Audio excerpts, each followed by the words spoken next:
Shalom keluarga damai. Di pagi yang cerah ini, marilah kita memulai hari baru dengan merenungkan firman Tuhan lewat sapaan damai sejahtera. Sebelumnya marilah kita berdoa. Tuhan, kami mengucap syukur Engkau telah memberikan kehidupan bagi kami dan kasih karunia-Mu menyertai kami selalu. Kami mengucap syukur untuk sinar matahari, kesehatan, dan nafas atas udara segar yang kami terima. Dan kami berdoa Engkau menyertai kami untuk merenungkan firman-Mu sebagai dasar menjalani kehidupan kami. Dalam nama Yesus kami mengucap syukur dan berdoa. Amin. Firman Tuhan yang mendasari Samas pagi ini diambil dari Filipi 3 ayat 13 sampai 14 yang berbunyi demikian. Saudara-saudara, aku sendiri tidak menganggap bahwa aku telah menangkapnya, tetapi ini yang kulakukan. Aku melupakan apa yang telah di belakangku dan mengarahkan diri kepada apa yang di hadapanku, dan berlari-lari kepada tujuan untuk memperoleh hadiah, yaitu panggilan surgawi dari Allah dalam Kristus Yesus. Saudara yang terkasih dalam Kristus, dari kedua ayat itu kita bisa menemukan beberapa hal dalam firman Tuhan yang mengajarkan kita untuk melihat yang pernah terjadi di dalam kehidupan kita. Yang pertama adalah melupakan apa yang di belakangku. Hal-hal yang pernah terjadi dalam kehidupan di masa lalu pastilah menjadi pengalaman hidup yang mempengaruhi kehidupan saat ini. Baik pengalaman indah seperti kesuksesan atau berkat dalam hidup pribadi maupun keluarga. Sebaliknya, kegagalan dan kecewaan menjadi pengalaman hidup yang menyakitkan dalam diri kita.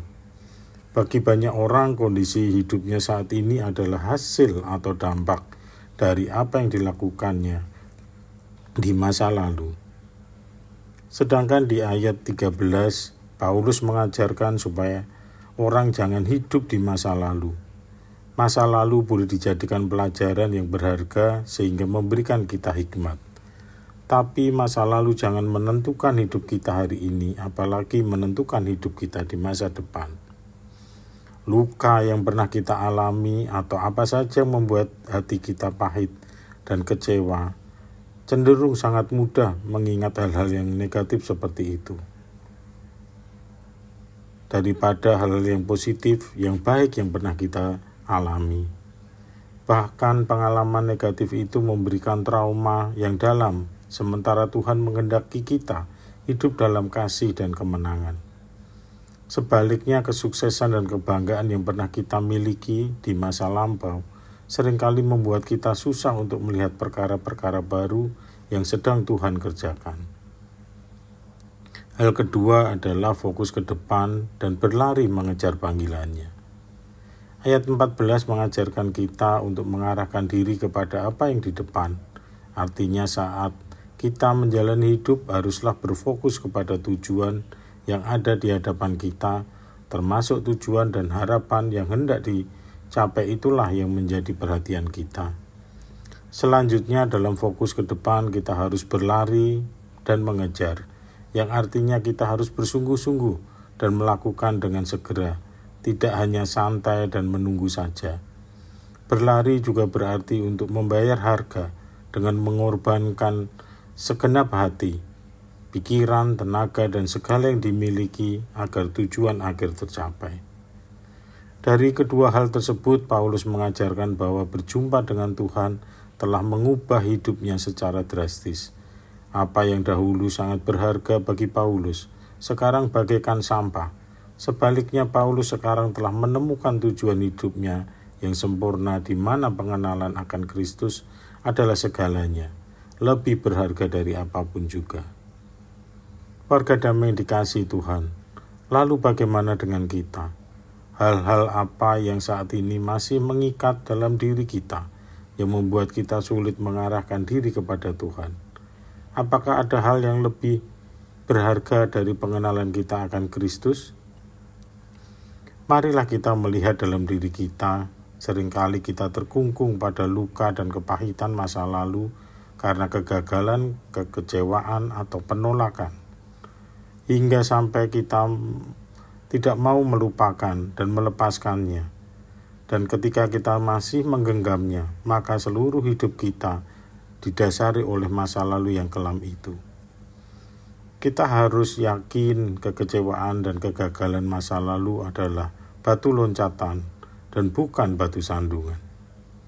Sebaliknya, jika kita bermegah pada kesuksesan dan pujian di masa lalu, bisa juga menghalangi fokus kita kepada masa depan. Kita hanya berputar-putar kepada kepuasan dan keberhasilan masa lalu, sehingga lupa berusaha dan berlari mengejar pengharapan yang lebih besar dan indah. Keluarga damai di dalam Tuhan. Kalau Yesus adalah Tuhan dan Juru Selamat untuk hidup kita, maka Kristuslah yang harus menjadi nomor satu dan menjadi tujuan dalam hidup kita. Yesus haruslah menjadi tujuan akhir dari hidup kita, yaitu memperoleh hadiah panggilan surgawi untuk mendapatkan keselamatan dari Allah dalam Kristus Yesus.